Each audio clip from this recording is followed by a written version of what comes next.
Hello, welcome to Ron's Garage. There's a hair. I'm just going to get it all buzzed off. I took this on because, well, first of all, I like the design of Elkhart. Sorry, Elkhart. So the Elkhart was the student model line that was made by Buescher. You can see right here, Elkhart.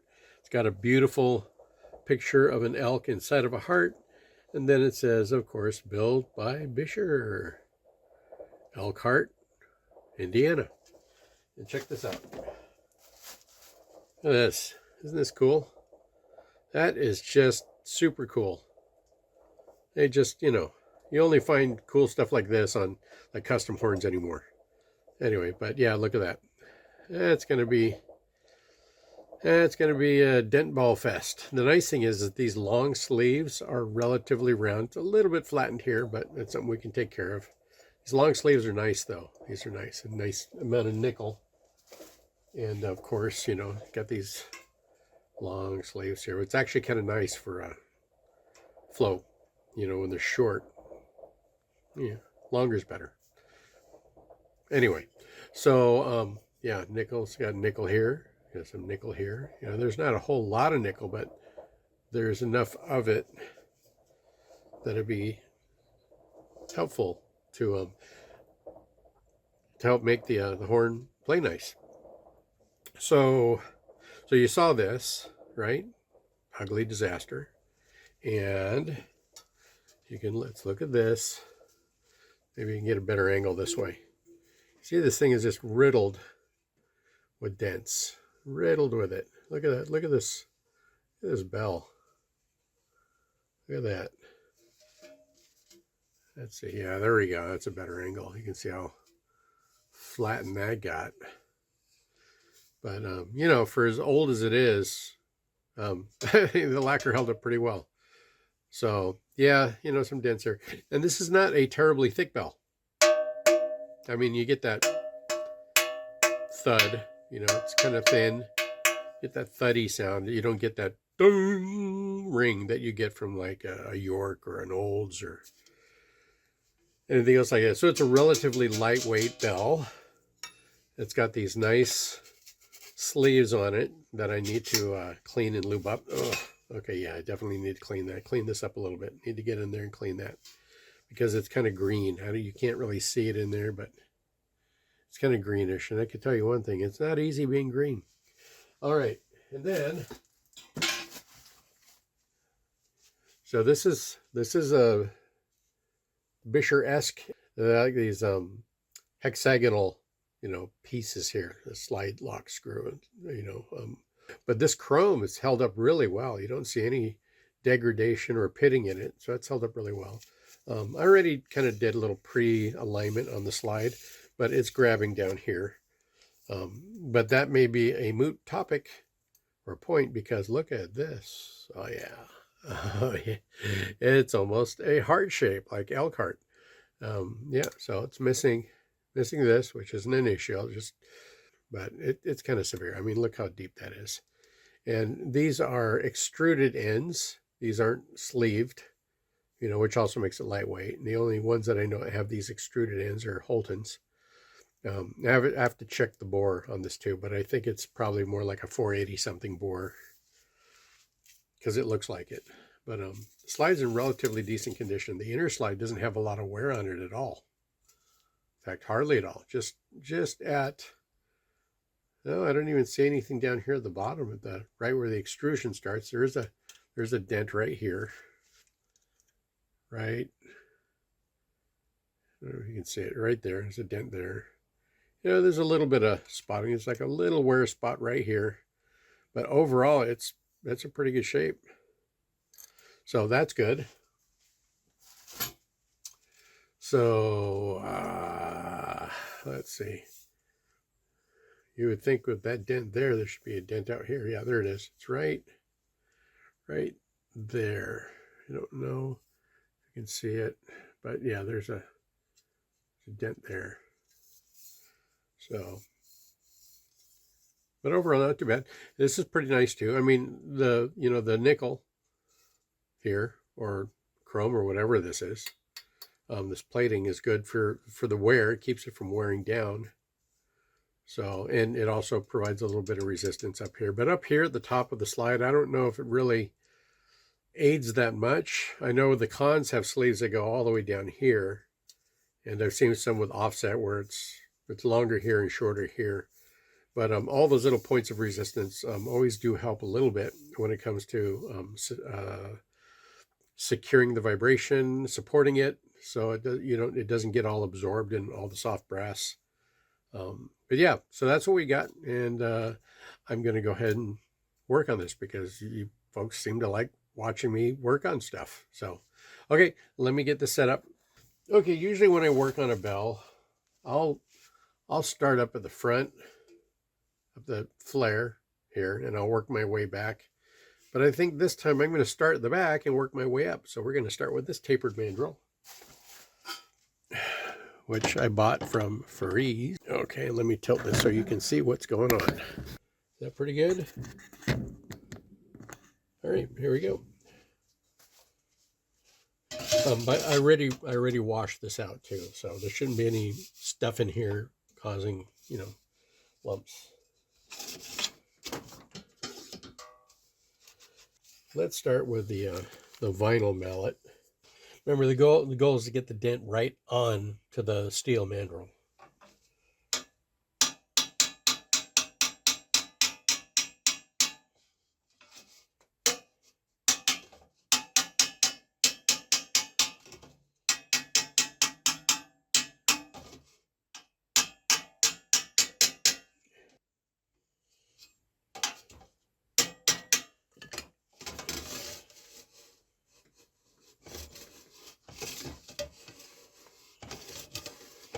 Okay, so this brass is pretty soft, so I'm using the end of the mandrel to actually push some of the dents, lift them up.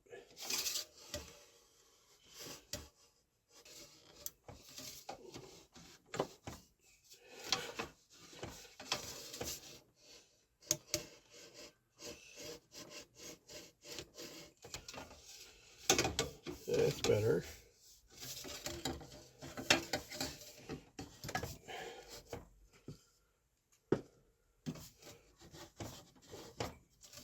There is the rubber mallet. Rubber's good.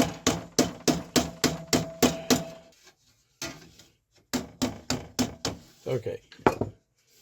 Okay, I'm far enough up here that I can use the short, thick mandrel. Here we go. Let me meet my stubby little friend. Here he is.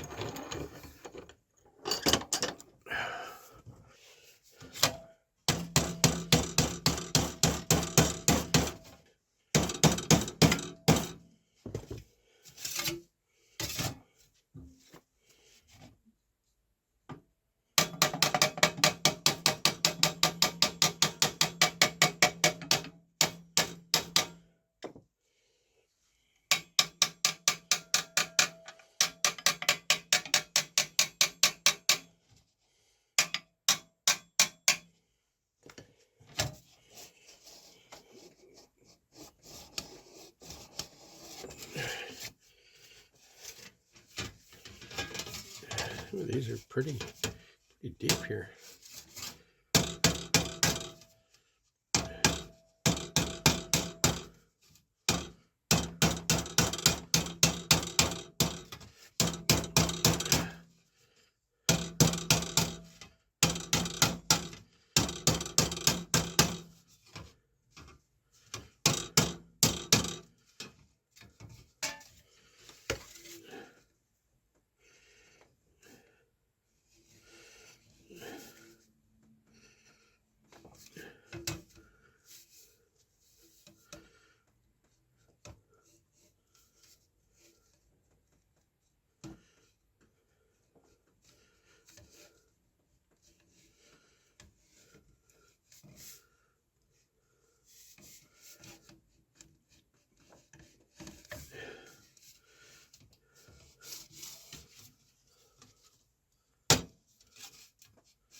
Okay, I'm gonna go to the dent roller now. But these are pretty deep. I don't know if you can see how deep that is, but yeah, see that? Look at that. You can almost serve hors d'oeuvres in there. Anyway, yeah, it's pretty deep. I don't want to push on that too hard with this thing because I'm afraid I'm going to move it too hard and too fast, and I like to move a little slower when the metal is so severely stretched. Okay, there we go.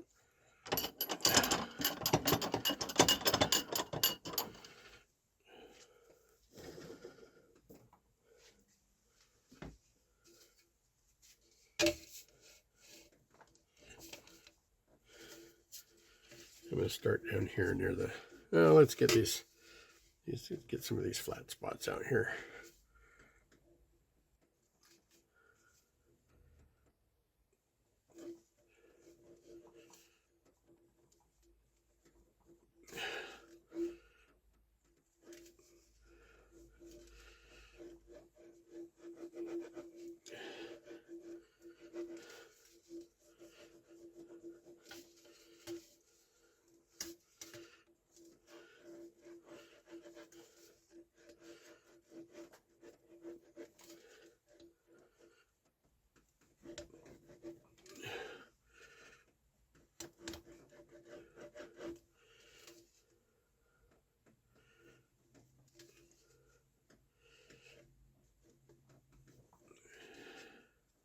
I can just imagine there's somebody out there who's been doing this for a long time. He's doing it the wrong way. Yeah, or not.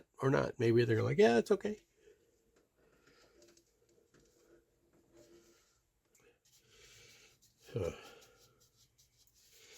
I think I'm going to go with the high spots and work down instead of try to push on it with the roller.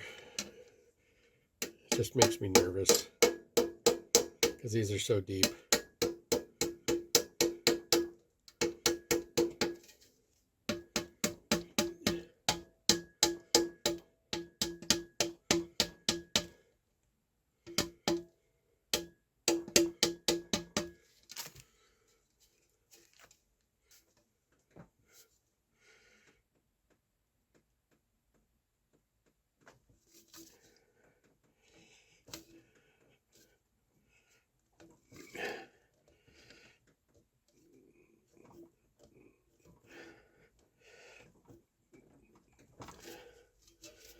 I had one friend of mine tell me, who was a repair tech, once I was doing something, and he's like, "Why are you being so gentle with it?"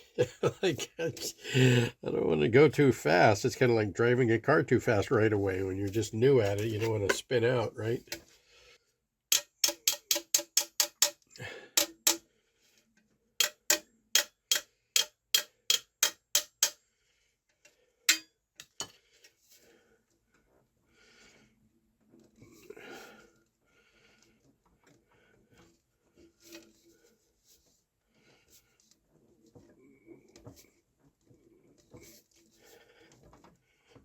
Okay.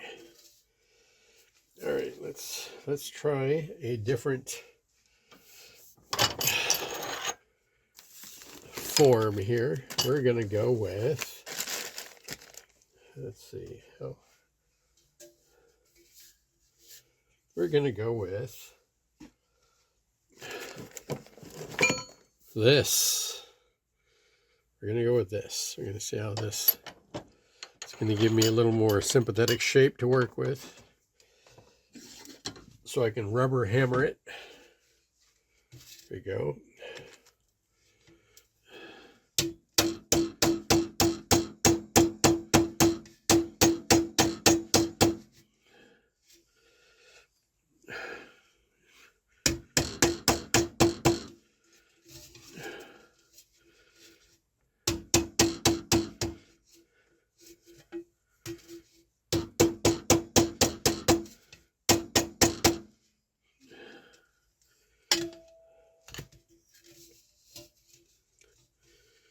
Okay, let's see if I can flatten that. Try to get these little high spots out before I start hitting it with a big roller.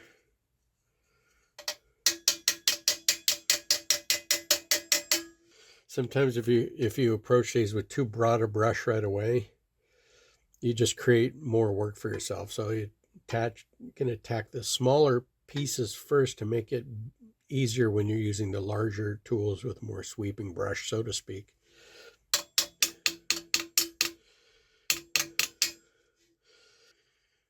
This other friend of mine I was talking about, his name's Aldo, by the way. One time he was working on a dent, and it was inverted. It was going in quite a bit, and he was just smashing it flat. And I'm like, why are you making it flat instead of trying to go round? And he goes, it's easier to make something round when it's flat than when it's inverted. And I'm like, oh yeah, huh?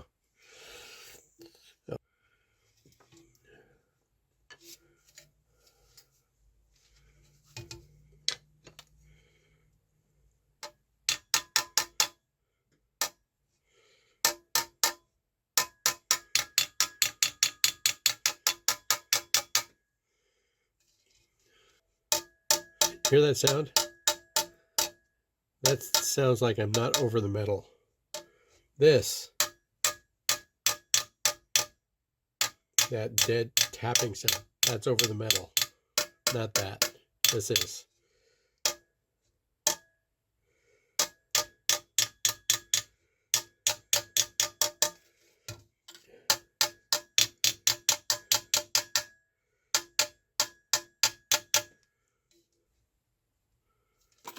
Okay, let's see where we're at with this.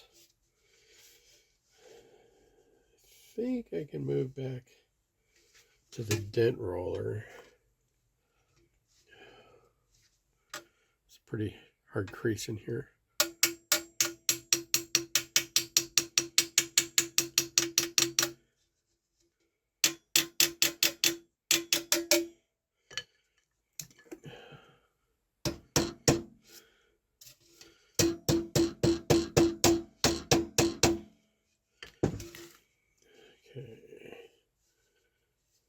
Okay.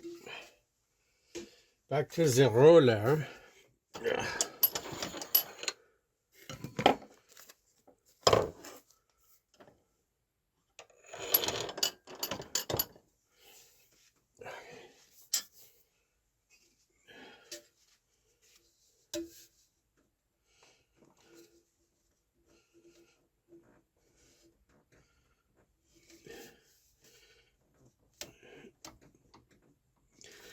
Sometimes when you get the metal flat again, it doesn't want to go back to a curve. It just wants to stay flat because that, again, the metal got stretched and you kind of pushed it back in, and now it's thinner than it was and it doesn't want to reshape.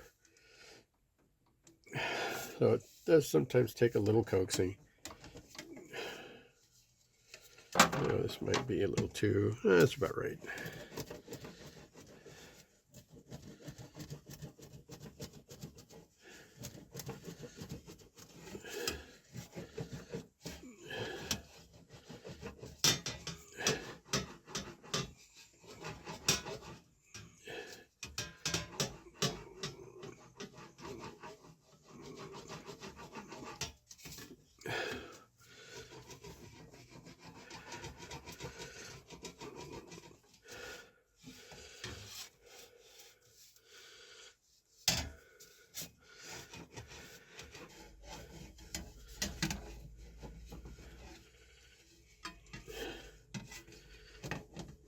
See, if I get too far up with this, then these corners here, these lumps, will push into the brass if the brass is flatter than this curvature is. And I don't want to create new dents I got to straighten out. So I can only go so far up the bell with this thing. So what do I do when I get way up here? Well, that's when I grab a big one here and I rotate this down.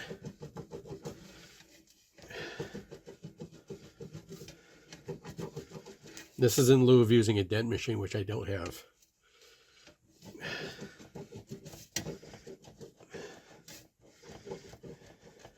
But if any of you out there would like to donate to me so I can buy one, that'd be great. I think they're about $2,500.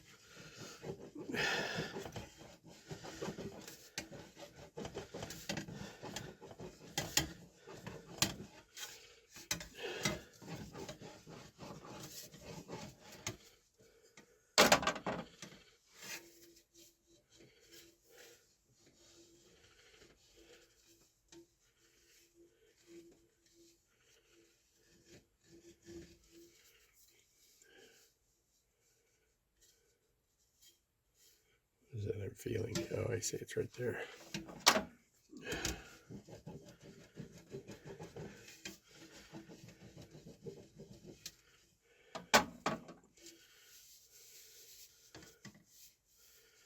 Yeah, it's working. Okay. All right. I'm going to fine tune this edge just a little more down here. I'm going to fine tune this edge just a little bit more down here.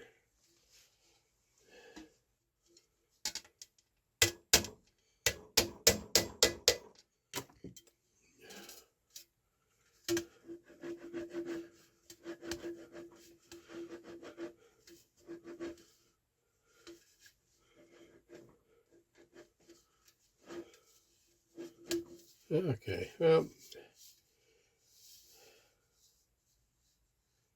it's much better than it was.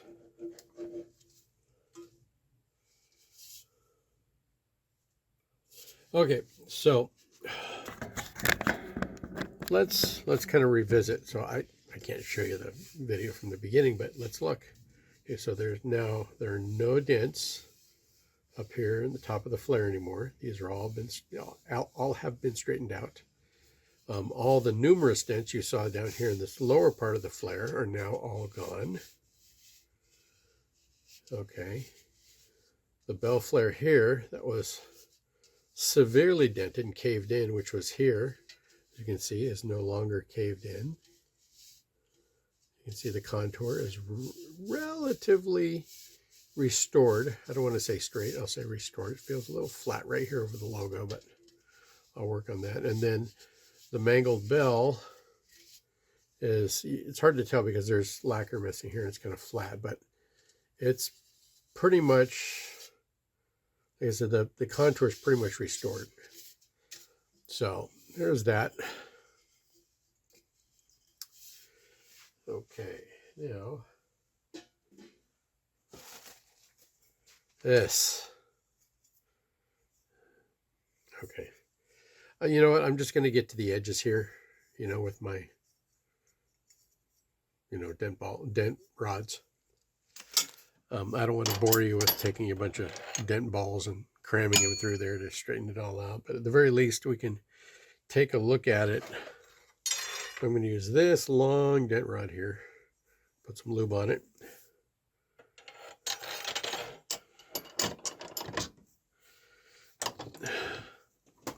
And I keep it relatively close to the vise, like here.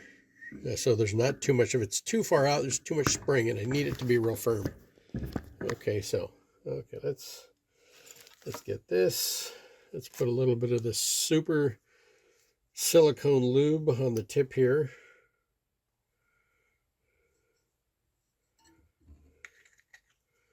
And this will be the start of something big. Okay, here we go. Let's start with the small side here. Oh, I could have sworn I cleaned that out. Okay, hang on a sec. Okay, I'm back. I wash these out a little bit. Let's take a look at this. Look how flat that is. Okay, this one, not so bad, but you look here. It's eek. Same here, kind of same thing going on. But let's start with the small side first.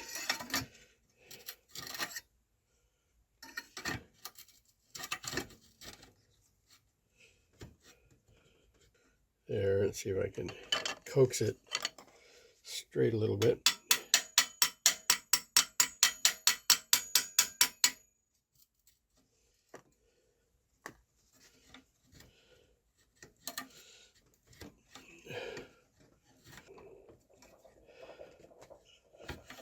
Okay, let's try something with a bigger ball on the end here. Let's try this one. This one right here.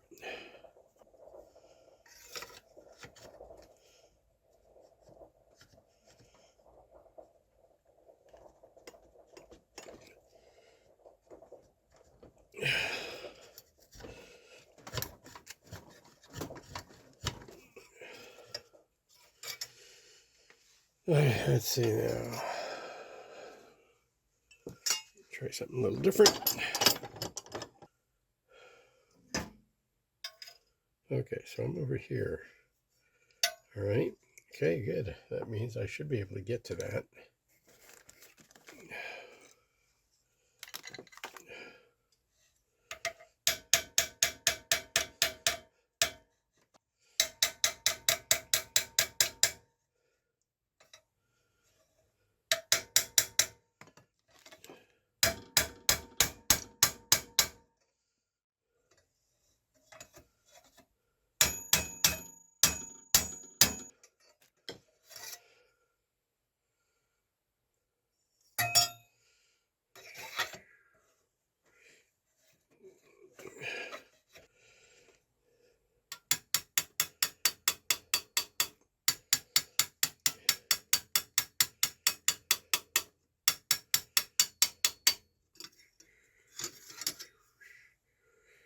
So look at that. Most of that is pretty good now. Now for this ugly thing right here. Okay, you know what? I'm going to heat it up just a hair, just to make it a little warm.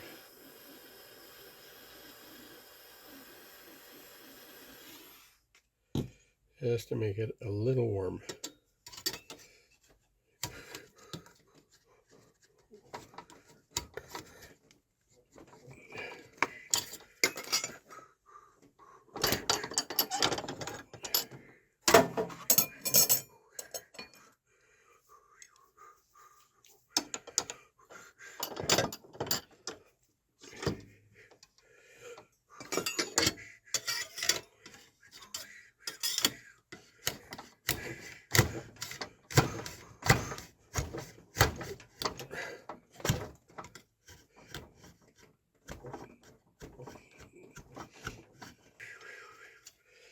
Okay, now you can see this. It's got a ridge here because it's been spread this way because the metal went that way. So I'm going to try to tap this in some.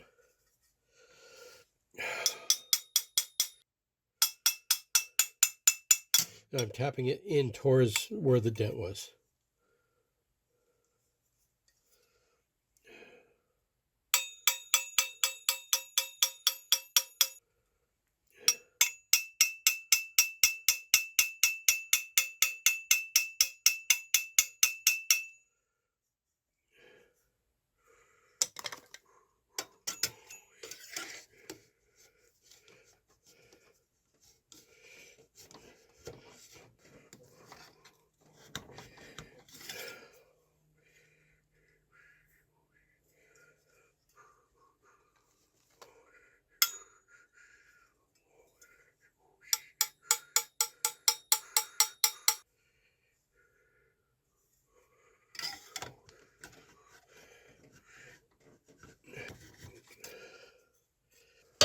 There we go. Okay, we get this.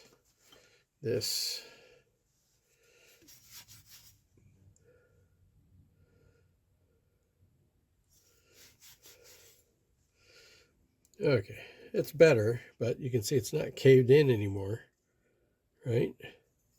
But I got to deal with all this. So there still is a little bit of a ridge here. And there's still a little bit, not really much of a ridge there, but, and then it's a little flat right here. So I got to deal with that differently. Okay.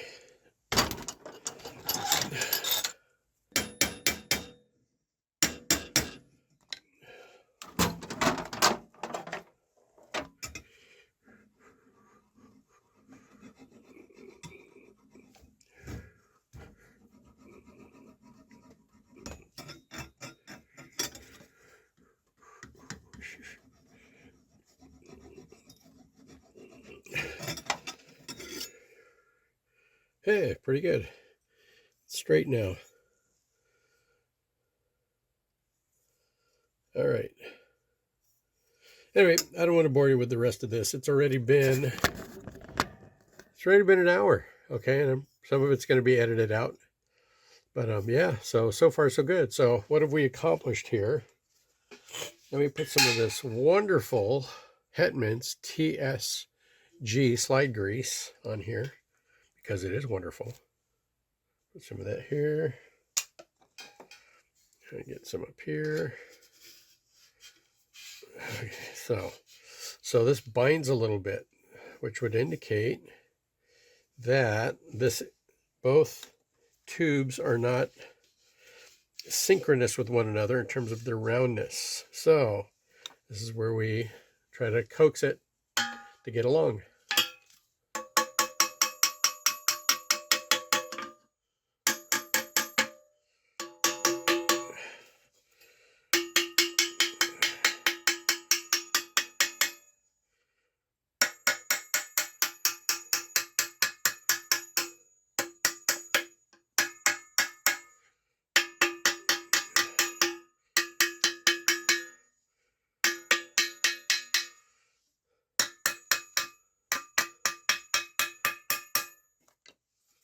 Oh, it's already easier. There we go. Oh yeah, much easier. Let's try this side. Spin that around. Let's get that slide grease spread around some here. Have to really get these aligned right. There we go. Yep. Yeah. So far, so good. You know, near the end of Buescher's existence, they weren't making their horns in the Buescher factory. They were farming things out. And, you know, over the last few videos, I've been talking about the AR Heddle, or Huddle, HU with the umlaut, TTL, West German maker that was making horns for Chris Cat. They made a horn that was close to being identical for Carl Fischer. They made one that was close to identical to those for Vox. And as I'm looking at these braces and I'm looking at this piece and I'm kind of looking at the color of the lacquer and I'm looking at these sleeves, I bet you 90% this was made by H.R. Heddle. Yeah, I think so, because it's got that same kind of almost tinny feel on the bell as the other ones did. But I can't test it because I don't have a slide. You know, this slide has that jacked up crook. So anyway, so there you go. So bell straight. It'll look better. You know, with the way it looks right now, it'll look better once I completely strip the whole thing and straighten this out and polish it up and lacquer it, and it'll look pretty new. But this is cool. I'm going to hang on to this for a while just because it's beautiful. And then, you know, eventually, you know, these things will be up for sale. Where is it? Okay, I went ahead and worked on the tuning crook. So that's all pretty much straight now, all the way around. You know, a little bit lumpy, but you know, you saw it. There's a lot of damage. And then the slide. Here we go. Ta-da! Look at that. I haven't put the strike plate on it yet. But it seemed like the only piece that fit this was a King 3B crook because it had the extruded ends there, as opposed to you know, requiring flanges or sleeves and a new water key. So yeah, that's all nice now. Look at that, all brand new. So pretty good, Elkhart. You know, got the bell all straightened out the other day and worked on the slide all day today and got it. So I'd say mission accomplished for the most part. I mean, my next step would be to completely strip it down, buff it shiny, and re-lacquer it, because this would make a really tremendous student horn or intermediate horn. But it clearly feels like a German make to me because the slide's very substantial and then the bell is relatively thin and responsive. A little too responsive. I put my tone halo on it and that kind of solidified it quite a bit, where things didn't seem like they were getting all vibraty out of control. But it really depends on your taste. Okay, so There is a community out there that likes light and responsive and sparkle and sizzle, and then there's a community out there that likes creamy and dark and, and mysterious sounding. But yeah, so this can be any of the two depending on what you do. And then the mouthpiece makes a big difference. I find the smaller mouthpieces make it brighter and edgier, sparklier, and the larger mouthpiece, even just like a basic 6.5 AL, gives it a nice body of sound.